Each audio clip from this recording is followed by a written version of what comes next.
এবং এখানে যদি আমরা আজকের আলোচনাতে ফিরে আসি, diabetes represent one of the most and significantly increase the risk of hospitalization and death in COVID-19 patients. 2019 ডিসেম্বরের 3 তারিখে international diabetes federation 9th edition of diabetes Atlas publish করে, তখন তারা এস্টিমেট দিয়েছিলেন যে 463 মিলিয়ন পেশেন্ট, তাদের বয়স 20 থেকে 79 মধ্যে তাদের ডায়াবেটিস ছিল, এবং 2045-এ গিয়ে সেটা 700.2 মিলিয়নে দাঁড়াবে। এবং বিভিন্ন রকম স্টাডি বিভিন্ন দেশ থেকে পাবলিশ হয়েছে, সেখানে দেখা যাচ্ছে যে ডায়াবেটিস রোগী, কোভিড-19 পজিটিভ রোগীদের মধ্যে কান্ট্রি ওয়াইজ 5 থেকে 36% ডায়াবেটিসের রোগী রয়ে গেছে, কিন্তু সবখানেই কিন্তু এই প্রিভ্যালেন্স তার চেয়ে সাধারণত কম। The emerging data suggests that COVID-19 is common in patients with diabetes, hypertension, and cardiovascular disease, and even if the prevalence rate changed in different studies and country-wide data. So, how much does COVID affect clinical severity? তো আমরা এখন পর্যন্ত diabetes ছাড়া যেভাবেই হোক COVID-19 mortality ধরি, সেখানে USA সবচেয়ে উপরে রয়ে গেছে। সেখানকার যদি আমরা এই ডেটাটা দেখি, যে যাদের নন হসপিটালাইজ অথবা হাসপাতালে ভর্তি করতে হয়েছে অথবা আইসিইউতে ভর্তি করতে হয়েছে, তাদের মধ্যে নন হসপিটালাইজদের মধ্যে 6% ডায়াবেটিস ছিল, হসপিটালাইজদের মধ্যে 24%, এবং তাদের আইসিইউ গেছে তাদের 32% ডায়াবেটিস ছিল। ইতালিতে যাদের আইসিইউতে যেতে হয়েছে তাদের 17% ডায়াবেটিস ছিল, তাদের total prevalence around 3%. Recent data confirmed the findings mentioned above, outlining a diabetes prevalence of 18.3 in English people with severe COVID-19 requiring critical care treatment. Due and colleagues reported that around 35% patients of diabetes patients had went to ICU for their treatment. Other studies show the significant prevalence of diabetes, around 30% versus 19.57% in dead patients compared to survivor in ICU ward in Spain. আমাদের Bangabandhu Sheikh Mujib medical university থেকে যে hospital record publish হয়েছে, তাতে আমাদের আইসিইউতে যে পরিমাণে COVID-19 এর পেশেন্ট গিয়েছিল, তাদের মোর দেন 42% ডায়াবেটিস ছিল। তাহলে আমরা এটা এক সামারিতে বলতে পারি যে ডায়াবেটিস আছে, তাদের কোভিড-19 আক্রান্ত হলে সিভিয়ারিটি, আইসিইউ সাপোর্ট এবং ক্রিটিক্যাল কন্ডিশনের রেট অনেক বেশি। এবং যদি আমরা শুধু মর্টালিটি ওই অর্থেশীয় বের করার চেষ্টা করি, অ্যাটলিস্ট 3.62%। এবং এটাকে যদি আমরা আবার যাদের ডায়াবেটিস কন্ট্রোল নিয়ে হিসাব করি, সেটা আরো খারাপ। যেমন কোরিয়ান একটা স্টাডিতে দেখিয়েছে, যাদের glycemic variability during hospital admission due to কোভিড-19, তাদের মধ্যে এটা 9.3 ফুল পর্যন্ত হায়ার হতে পারে। সুতরাং ডায়াবেটিসের রোগীরা হাই এবং worse outcome can be predicted. In general, people with diabetes are at higher risk of developing complications because of infection, not only COVID-19, particularly viral one. The difference in response depends on the degree of viral load, host immune response, age of the patient, and presence of comorbidity. Type 2 diabetes mellitus is associated with low-grade chronic inflammation. It is now established and induced by the excessive visceral adipose tissue. This inflammatory condition affects the homeostatic glucose regulation and peripheral insulin sensitivity. Chronic hyperglycemia and inflammation can determine the abnormal and ineffective immune response. তার জন্য যা হবে, যারা COVID-19 এর patient যদি diabetes নিয়ে আক্রান্ত হয়, তাদের মধ্যে সিভিয়ারিটি বেড়ে যাবে, অথবা এই ভাইরাসকে কন্টেইন করতে ডিজিজ বডি ব্যর্থ হতে পারে। এবং সেটাকে যদি আমরা প্যারামিটার দিয়ে হিসাব করি, যে সিরাম ফেরেটিন, সিআরপি, ফিব্রিনোজেন, ইএসআর, এর সাথে যদি এইচবিএনসি কে হিসাব করি, যাদের এইচবিএনসি 7% বেশি, তাদের ক্ষেত্রে 7.5% বেশি, তাদের ক্ষেত্রে এটা একটা পজিটিভ লিনিয়ার অ্যাসোসিয়েশন পাওয়া যাবে। মানে আনকন্ট্রোল ডায়াবেটিস হলে এটার সিভিয়ারিটির চান্স অনেক বেড়ে যাবে। The absolute counts of neutrophils and some inflammation related biomarkers, serum level are much higher than those without diabetes, such as interleukin 6, serum ferritin, ESR, CRP, and D-dimer.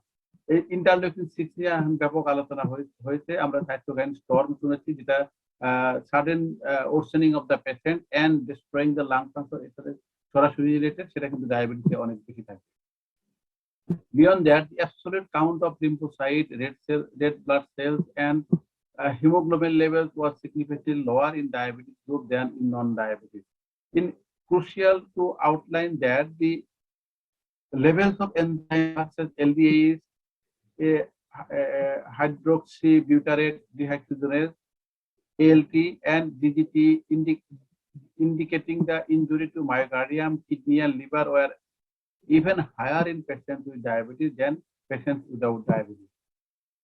This data provide a clue that the injury of organs was much more severe in diabetes than those without diabetes. Developing data also suggests that COVID-19 patients with diabetes are more often associated with severe or critical disease, with a percentage ranging from 14 to 32 in different studies. So, what are the hypotheses of pathological mechanism? The role of hyperglycemia, higher affinity cellular binding, and efficient virus entry, decreased viral clearance, diminished T cell function, and increased susceptibility to hyperinflammation, cytokine storm syndrome, and presence of cardiovascular disease all can implicate. The susceptibility to SARS-CoV appears to be primarily dependent on the spike's affinity to bind the ACE2 receptor in the target tissue in the initial viral attachment state. A possible explanation for a link between hyperglycemia and ACE2 receptor level in the severity of COVID-19 disease could be potential changes in glycation of the ACE2 receptor and glycosylation of the viral spike protein. Both possibilities result in uncontrolled hyperglycemia, and that can alter the activity. And hyperglycemia may also affect pulmonary function that may be causally linked with increased ACE2 expression in the lung, showing that diabetes was causally associated with increased lung ACE2 expression. In patients with diabetes, higher circulating glucose levels will result in higher percentage of glycosylated hemoglobin, SARS-CoV-2 surface protein, and seems to bind to potentially impair the heme molecule within the red blood cells. In this way, a separation of iron from the molecule to form a porphyrin occurs, determining the red blood cells less oxygen and carbon dioxide carriers, thereby generating death and intense inflammation in the lung. Keeping all this information in our mind, we proceed to the management of these COVID-19 patients with diabetes. I am showing the slide from Bangladesh Endocrine Society, the position statement for management of diabetes and other endocrine diseases, and you will be happy to hear that this position statement is submitted and accepted, and very soon we will have the published position statement in a very good quality journal. Now, this patient with diabetes with COVID-19, what is the target of glycemia? This is HbA1c. For all patients, it is less than 7%, but less than 8% in those with multiple comorbidities, recurrent hypoglycemia or hypoglycemia unawareness, and elderly patients. But when a patient is having the COVID-19 or coronavirus in him, we also look for the blood sugar level. This is fasting level target for strict control patient for 4.4 to 6.1. For medium control patient 6.1 to 7.8, and low control patient 7.8 to 10. And to our postprandial 6.1 to 7.8 for strict control, medium control 7.8 to 10, and low control 7.8 to 13.9 millimoles per liter. And target stratification for strict or tight control for mild and moderate illness in young COVID-19 patients, low or medium control target for mild and moderate illness in elderly or patients on glucocorticoids, and in patients care setting where frequent glucose monitoring or glucose close nursing supervision is not possible. It is now pertinent and applicable in many parts of the world. low control target for patients with severe illness, hypoglycemia, intolerable patients, or patients having organ dysfunction or serious cardiovascular or cerebrovascular diseases. For severe and critically ill patients who are on IV insulin infusion or glycemic target should be 7.8 to 10 millimole per liter. But every attempt should be done to prevent hypoglycemia. This is biochemical hypoglycemia when blood sugar is less than 3.9 millimole per liter. And while patient treating at home or in hospital, the self-monitoring blood glucose by glucometer is sufficient. If we can arrange the CGM, continuous blood glucose monitoring, this is fantastic. But in many of the settings of Bangladesh, it is not possible. Now, the time of SMBG for all patients who are not in critical condition, 4 times per blood sugar monitoring, 1 fasting and 3 times 2 hours after breakfast, lunch, and dinner is sufficient. For a patient with pregnancy, 6 times blood sugar should be monitored, fasting 2 hours after breakfast, before lunch, 2 hours after lunch, before dinner, 2 hours after dinner, or changing insulin dose or regimen. And for type 1 diabetes, pre and post meal at bedtime and 3 a.m. if nocturnal hypoglycemia is suspected, blood sugar should be monitored. Now, while managing the patient, the nutritional support is the primary objective of the management, because many of the patients may have gastrointestinal symptoms like anorexia, nausea, diarrhea, vomiting, dehydration, irregular meals, or lack of care in isolation ward, stress, anxiety, insomnia, or anorexia, that all can impede patients' dietary or food or meal pattern. Now, some points of getting appropriate meals or food during the COVID pandemic when the diabetes patients are COVID positive. Diet and drinking during the 6-day protocol, we try to follow the regular calorie given before. In febrile stage, calorie requirement may be increased. কিন্তু বাংলাদেশে আমরা অধিকাংশ ক্ষেত্রে দেখা যায় যখন কেউ আক্রান্ত হন যে কোনো রোগেই আমরা বহুকাল থেকে এই প্র্যাকটিসটা করে আসছি যে আমরা হয়তো ক্যালোরি কমাবার চেষ্টা করি, সেটা কিন্তু নয়। এবং একটা জিনিস যেমন ডায়রিয়া নিয়ে যেটা হয়েছে যে ওআরএস যখন আসতো তার আগে কিন্তু যত মানুষ মারা গিয়েছিল তার বেশিরভাগই মারা গিয়েছিল ওদের পানি বা অন্য জাতীয় খাবার বন্ধ করে দেওয়ার কারণে। সুতরাং এই যে কোনো অ্যাকিউট ইলনেস পেশেন্টকে এনকারেজ করতে হবে যতটা খেতে পারে, এবং হাইড্রেশন, অ্যাপ্রোপ্রিয়েট হাইড্রেশন খুব দরকার। এক্ষেত্রে 120 মিলিলিটারের মতো অথবা হাফ গ্লাস ওয়াটার আনসুইটেন ড্রিঙ্কস খেতে পারে যদি তাদের ব্লাড সুগার ভালো থাকে। লো সুগারও খেতে পারে, কিন্তু খেয়াল রাখতে হবে যে যদি সুইটেন কোনো বেভারেজ বা ড্রিঙ্কস খায় যেটা ব্লাড সুগার বাড়ার ঝুঁকি বাড়বে, সেটা কিন্তু আলটিমেটলি আউটকাম খারাপ করবে। এবং এই ক্ষেত্রে একটা মিল শিডিউল মেনটেন করতে হবে। পেশেন্ট যদি কমও খেতে পারে তবুও শিডিউল মেনটেন করতে হবে, এবং সেক্ষেত্রে পেশেন্টের জন্য অল্টারনেটিভ ফুড যেটা তার জন্য খেতে ভালো লাগে এবং একই সাথে ব্লাড সুগার বাড়বে না বা হাইপোগ্লাইসেমিয়ার ঝুঁকি বাড়াবে না, সেগুলোকে আমাদের মেনটেন করার চেষ্টা করতে হবে। ক্রিটিক্যাল কেয়ার পেশেন্টদের ক্ষেত্রে অনেক ক্ষেত্রে আমাদের এনজি ফিডিং অথবা প্যারেন্টাল ফিডিং দরকার হয়, সেটা অ্যাপ্রোপ্রিয়েটলি ম্যানেজ করতে হবে। সেই ক্ষেত্রে অবশ্যই মনে রাখতে হবে যে প্রোটিন ডিপ্রাইভেশন যেন না হয়। ফিজিক্যাল অ্যাক্টিভিটি দ্বারা যে পেশেন্টরা কোভিড পজিটিভ ডায়াবেটিস আছে এবং যারা বাসায় ট্রিটমেন্ট পাচ্ছেন মাইল্ড কোভিড, তারা সেই পর্যন্ত হয়তো মিনিমাম ফিজিক্যাল অ্যাক্টিভিটি থাকতে পারে, কিন্তু মডারেট টু সিভিয়ার কোভিডে ফিজিক্যাল অ্যাক্টিভিটি শুরু নেই। কিন্তু একটা জিনিস আমরা খুব এনকারেজ করছি, যাদের ডায়াবেটিস আছে এখনো কোভিড যাদের হয়নি তারা কিন্তু খুব ভালো ডায়াবেটিস কন্ট্রোল এবং ফিজিক্যাল অ্যাক্টিভিটি মেনটেন করবেন, যেটা আপনাকে রক্ষা করতে সাহায্য করবে, কিন্তু সেটা ঘরের ভিতরে, বাসার বাইরে গিয়ে নয়। একই সাথে আরেকটা গুরুত্বপূর্ণ মেসেজ হলো যে যাদের মডারেট কোভিড ওর পরে যে কোনো স্টেজে তাদেরকে হসপিটাল সার্ভিস দিতে হবে, কিন্তু অনেক ক্ষেত্রে মডারেট কোভিডের কিন্তু নন ডায়াবেটিসে বাসা থেকে সেবা নেওয়ার সুযোগ আছে। সেক্ষেত্রে তাহলে আমরা এখন হোম মনিটরিং যদি স্ট্রিক্ট আমরা হোম ম্যানেজমেন্ট কখন করতে পারি, ব্লাড গ্লুকোজ যদি 15-র উপর থাকে তাহলে হসপিটালে পাঠাবো তার আগ পর্যন্ত, যে ওষুধ দিয়ে উনি পাচ্ছিল সেগুলা।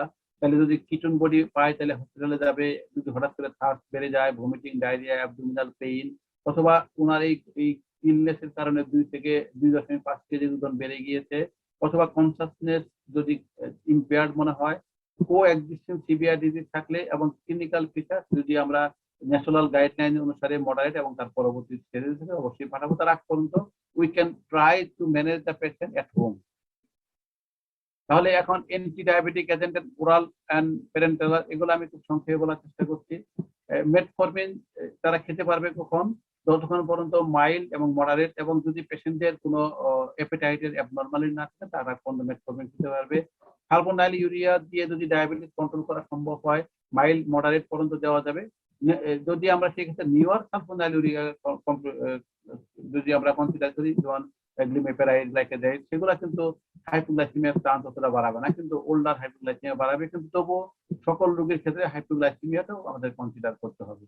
SGLT2 ইনহিবিটর এখন পর্যন্ত এটাকে কোভিডে ইন্ডিকেটেড নয়, কারণ এটা ডিহাইড্রেশনের চান্স আছে, এবং কোভিড পেশেন্ট যে ডায়াবেটিস, তাদের ডায়াবেটিক কিটোএসিডোসিসের চান্স বেশি, যেটা SGLT2 এর সাথে সম্পর্ক থাকতে পারে। GLP-1 রিসেপ্টর অ্যাগনিস্ট এবং বাকি যেগুলো আমাদের এখানে তিনটা পাচ্ছি আমরা এখানে, লিরাগ্লুটাইড, ডুলাগ্লুটাইড এবং সেমাগ্লুটাইড, এগুলো যেহেতু কোভিড এর এখন বেশি গাট রিলেটেড সিমটম বেশি থাকতে পারে, সুতরাং এটি বন্ধ করতে হবে। কিন্তু DPP-4 inhibitor can be continue. Pioglitazone continue করা যেতে পারে, কারণ এখন পর্যন্ত কোনো সরাসরি কন্ট্রা ইন্ডিকেশন দেখা যায়নি। Insulin is the ultimate option of managing COVID-19 patient with diabetes. এখন যদি আমরা কোভিড এর স্টেজ অনুসারে ম্যানেজমেন্ট স্টেপ করে, তাহলে মাইল্ডের ক্ষেত্রে কারেন্ট ট্রিটমেন্ট দিয়ে যদি ব্লাড সুগার কন্ট্রোল করা যায়, সেটা আমাদের চেষ্টা করতে হবে, করা যেতে পারে, কিন্তু ব্লাড সুগার ফ্রিকুয়েন্টলি মনিটর করতে হবে। মডারেটকে হাসপাতালে নিতে হবে। সেক্ষেত্রেও বলেছি যে কিছু কিছু ড্রাগ, যেমন যেগুলো গাট অথবা অ্যাপেটাইট সম্পর্কে, সেগুলো বন্ধ করতে হবে। সালফোনাইল ইউরিয়া অথবা মডারেট ক্ষেত্রে আমরা পায়োগ্লুটাথন চালাতে পারি। Again, insulin is the last option. For several critical or on steroid patients, insulin is the best option to be used. Insulin initiation, আমরা বাংলাদেশ এন্ডোক্রাইন সোসাইটির ইনসুলিন গাইডলাইন হয়ে গেছে, আপনারা ইন্টারনেট থেকে দেখে নিতে পারেন। তাহলে সব ক্ষেত্রে একটা সিম্পল স্টেটমেন্ট হলো এরকম, যে কোনো অ্যাকিউট কন্ডিশনে যদি আমরা সাবকিউটেনিয়াস ইনসুলিন দিই, basal bolus insulin is the best option. কিন্তু যদি আমরা কন্টিনিউয়াস গ্লুকোজ মনিটরিং অ্যারেঞ্জ করতে পারি এবং ইনসুলিন পাম্প যেখানে লাগবে সেটা অ্যাভেলেবল থাকে, সেটা সবচেয়ে ভালো অপশন। এবং সেই ক্ষেত্রে total daily dose 0.3 unit per KG হবে, এবং ফ্রিকুয়েন্ট ব্লাড সুগার মনিটরিং করতে হবে। আদার ড্রাগ যেগুলো আছে, এসি ইনহিবিটর, এআরবি, শুরুতে অনেক ডাউট ছিল যে এগুলো চালানো যাবে কিনা। এখন যে authority, European society of cardiology এবং অন্য সকল গাইডলাইন অথরিটি, তারা কিন্তু বলছে যে যদি আদার কোনো কন্ট্রা ইন্ডিকেশন না থাকে, এগুলো বন্ধ করার দরকার নেই, আগে থেকে পেয়ে থাকে। Aspirin, risk of cardiovascular disease higher during কোভিড-19 ইনফেকশন, এবং এখন থ্রম্বোএম্বোলিজম অন্যতম প্রধান কারণ দিয়েছে, সুতরাং সেটাকে আরো এনকারেজ করা হচ্ছে। স্ট্যাটিনও বন্ধ করার কোনো কারণ নেই। এখন ডায়াবেটিস পেশেন্ট যারা হসপিটাল সেটিং এ ট্রিটমেন্ট পাচ্ছেন, তাহলে এখন ওপিডি নিয়ে আমাদের একটু ভাবনার বিষয় আছে, এবং ইন পেশেন্ট সার্ভিস যদি বিশেষ কোনো ইমার্জেন্সি অ্যারাইজ না করে, তাহলে সেটা দরকার নেই। তাহলে যারা COVID-19 এই প্যান্ডেমিকে urgent face to face hospital service তারা নেবেন। নিউলি ডায়াগনোজ টাইপ 1 ডায়াবেটিস, সেখানেও কিছু কন্ট্রোভার্সি আছে, এটাকেও বাসায় রেখে ট্রিটমেন্ট দেওয়া যায় কিনা। Severe hyperglycaemia recurring insulin initiation, তাহলে ইন্টারভেনাস ইনসুলিন লাগতে পারে। সেক্ষেত্রে teaching of blood glucose monitoring in urgent in situation as pregnancy or education about CGM. CGM যেহেতু আমরা বাংলাদেশে খুব কম ব্যবহার করি, তো প্রেগনেন্সি, এখন কিন্তু প্রেগনেন্সিতেও যতটা সম্ভব বাসায় থেকে চিকিৎসা নেওয়ার জন্য বলা হচ্ছে। When blood test monitoring is needed as in declining renal function or electrolyte imbalance, this serious condition, the emergency service may be needed. Urgent physical examination is requiring, especially in diabetic severe food infection like that. In that case, we can suggest a patient to go to OPD. তার alternative কি হবে? তাহলে virtual, telephone, video, email, এগুলোর মাধ্যমে আমরা follow up করতে পারি। সেক্ষেত্রে যাদের HbA1c 11 এর নিচ পর্যন্ত তারা পেতে পারে, যাদের স্টেবল আছে সেগুলো শুধু ফলো আপের জন্য আমরা আসতে বলবো না। যেমন রমজানুর ফলো আপের জন্য আমরা কিন্তু হাসপাতাল এসে সার্ভিস নেওয়ার জন্য এনকারেজ করছি না পেশেন্টদেরকে। তাহলে অবশ্যই স্টেবল ডায়াবেটিস আছে, আদার রিস্ক ফ্যাক্টর নেই, সেই পেশেন্টগুলো বাসায় থেকে ট্রিটমেন্ট নিবে। এই মাসেরই 23 তারিখে আমাদের একটা পাবলিকেশন হয়েছে ইন্টারন্যাশনাল জার্নালে, outcome and experience of telemedicine in management in diabetes mellitus during COVID-19 pandemic, 2 দিন আগে। তার সামারি হলো, for most patients with type 2 diabetes mellitus, telemedicine can be as good or even better than in-person care, especially for those who face geographical and time barriers to access during COVID-19 pandemic and maybe afterward, and in the population of the distant population of this country. So this can be one important step for patients with diabetes for follow-up. For many instances, we can provide this one. Now, the patients who are requiring hospital service, the subcutaneous insulin is reasonable for most of the general and surgical medical patients outside the ICU. In the ICU, intravenous insulin is the best option. But for all the patients, the sliding scale insulin regimen is strongly discouraged, not only the COVID pandemic, in other instances as well. After the patient improves from the critical illness when discontinuing intravenous insulin, a transition protocol is recommended. এটা কিন্তু আমরা অন্য সময় প্রধানত decay HS এর পেশেন্টদের করি। তাহলে আমি খুব সিম্পল করে বলি, যখন পেশেন্ট ফিজিক্যালি, ক্লিনিক্যালি, বায়োকেমিক্যালি স্টেবল, যখন পেশেন্ট ঠিকঠাক মতো খেতে পারতে মনে হচ্ছে, তখন আমরা এটাকে কনভার্ট করবো ইন্টারভেনাসকে সাবকিউটেনিয়াসে। হিসাবটা কিরকম হবে? তাহলে আমরা যদি লাস্ট 6 ঘন্টার কতটুকু ইনসুলিন লেগেছে সেটাকে হিসাবটা পাই, তাহলে এটাকে যদি আমি 24 ঘন্টা বানাই তাহলে 4 গুণ হবে। যদি ধরে নেই যে 6 ঘন্টায় উনি 10 ইউনিট পেয়েছে, তাহলে 24 ঘন্টা হবে 4 গুণ 40 ইউনিট। তো সাধারণত এটাকে কনভার্ট করে যখন পরে করা হয়, তখন 80% রাখলে হাইপোগ্লাইসেমিয়ার চান্স নেই। তারপরে আবার আস্তে আস্তে ডোজ বিল্ড আপ করা যাবে, কারণ হাইপোগ্লাইসেমিয়া হলে পেশেন্টের অবস্থা আরো খারাপ হয়ে যেতে পারে। সেই ক্ষেত্রে তখন আমরা যদি ভেসাল বোলাস ইনসুলিন দিই, সেটাই বেস্ট অপশন। তাহলে 50-50 ভাগ হয়ে যাবে, 50% হবে, তাহলে 20 হবে। যদি আমরা 40-এর 20% বাদে 32 হবে, 16 হবে ভেসাল ইনসুলিন, 16 হবে বোলাস ইনসুলিন। তাহলে এখন আমি কখন শুরু করব? যদি ভেসাল ইনসুলিন দিয়ে শুরু করি, তাহলে 3 থেকে 4 ঘন্টা আগে ভেসাল ইনসুলিন দিতে হবে, তারপরে ইন্টারভেনাস ইনসুলিন বন্ধ করতে হবে। যদি আমি rapid acting insulin, bolus insulin দিয়ে শুরু করি, তাহলে 1 থেকে 2 ঘন্টা আগে র্যাপিড অ্যাক্টিং ইনসুলিন দিতে হবে, তারপরে ইন্টারভেনাস ইনসুলিনটা বন্ধ করতে হবে। নাহলে মাঝখানে একটা গ্যাপ থাকবে, ইনসুলিন ল্যাগ পিরিয়ড, যেটা আগের যে কন্ডিশন তাকে প্রেসিপিটেট করতে পারে। COVID-19 infection in people with or without previously recognized diabetes increase the risk of emergency state of hyperglycemia like diabetic ketoacidosis or hyperosmolar hyperglycemic state. It requires adjustment to standard approaches to diabetes management accordingly. একটা important তথ্য আমাদেরকে মনে রাখতে হবে, যতগুলো patient হাসপাতালে আসছে COVID-19 positive and diabetes আছে, এদের একটা অংশ কিন্তু আগে থেকে ডায়াবেটিস ছিল না, কিন্তু জানা ছিল না, কিন্তু আসলে ডায়াবেটিস হয়তো ছিল। কিন্তু এখন পর্যন্ত কিছু কিছু ডেটা পাওয়া গেছে, মোর দ্যান 1% পেশেন্ট যাদের হাসপাতালে এসে সার্ভিস নিচ্ছে COVID-19 positive and diabetes, more than 1% কিন্তু তারা আসলে নিউ অনসেট ডায়াবেটিস আছে। তাহলে সেটাও আমাদের মাথায় থাকতে হবে। তাহলে যখন আমরা আশা করছি অধিকাংশ রোগী ভালো হবে, যারা ভালো হবে তাদের ক্ষেত্রে কি হবে? Advice at discharge. তাহলে এখন যে ড্রাগ আমরা ছেড়ে দিলাম, এটা বাসায় গিয়ে ডিসচার্জ মেনটেন করবে, ডিসচার্জ সার্টিফিকেট অনুসারে। তারপরে তারা রেগুলার ব্লাড সুগার মাপে, সেই ফ্রিকোয়েন্সি করে দিবে। তারপর ব্লাড সুগারের জন্য ডায়াবেটোলজিস্ট আর এন্ডোক্রাইনোলজিস্ট কনসাল্ট করবে। অবশ্যই টেলিমেডিসিন টাইপের কোন কনসালটেশন করবে, এবং হসপিটাল যদি কোনো বিশেষ প্রয়োজন হয় তাহলে আবার হাসপাতালে যোগাযোগ করবে। যেমন আমাদের বঙ্গবন্ধু শেখ মুজিব মেডিকেল বিশ্ববিদ্যালয়ে পোস্ট কোভিড ফলো আপ একটা সিস্টেম চালু করেছিল, কিন্তু এই লকডাউনের সময় সেটা হয়তো সার্ভিস অত দিচ্ছে না। আমি এটা বলতে চাচ্ছি, সকল হাসপাতালে এরকম কিছু সেবা থাকবে, সেটার ওনারা কিন্তু ফর জেনারেল রোল, স্মোকিং বন্ধ করতে হবে, ওয়েট ম্যানেজমেন্ট করতে হবে, ব্লাড সুগার কন্ট্রোল করতে হবে, বিপি কন্ট্রোল করতে হবে, সকল পেশেন্টের জন্য করতে হবে।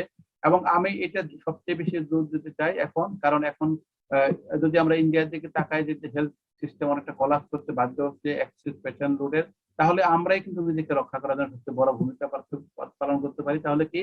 Personal hygiene to protect oneself to be contact with corona virus. তাহলে hand hygiene, respiratory hygiene, individual distancing, social distancing and avoid non essential travel. এখন যদি আমরা যে মার্কেট খুলে দিচ্ছি, এগুলা খুব বেশি জরুরি না হলে অ্যাভয়েড করি, তাহলে আমাদের জন্য একটা বড় বড় সুযোগ হতে পারে COVID-19 থেকে হাত থেকে রক্ষা পাওয়ার। যদিও তারপরেও অনেকে আক্রান্ত হবেন।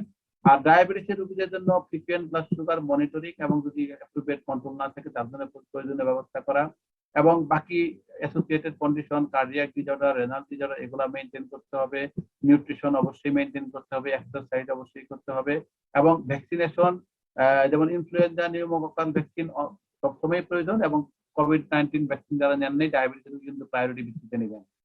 তাহলে যদি আমরা একদম শেষের দিকে সামারাইজ করি, prevention is the utmost importance in this pandemic, especially patient with diabetes, and diabetes patients have higher risk of mortality. আমরা এভিডেন্স গুলো দেখিয়েছি। they require prolonged recovery period. আমরা যদি পোস্ট কোভিড যত সিমটম হবে এবং যদি ইন টোটাল ডিউরেশন ধরি অথবা সিভিয়ারিটি ধরি সকল ক্ষেত্রে ডায়াবেটিস রোগীর ক্ষেত্রে অনেক বেশি হবে। and appropriate management of diabetes in COVID-19 patient এর ওয়ারেন্টেড, না হলে এটার জন্য মৃত্যু হওয়ার সম্ভাবনা থাকবে। Insulin is the ultimate treatment option, কিন্তু appropriate OAD may be used in many of the conditions. The diabetes patient usually requires longer days to get well, and the residual loss may be more than the non-diabetic participant. Thank you all.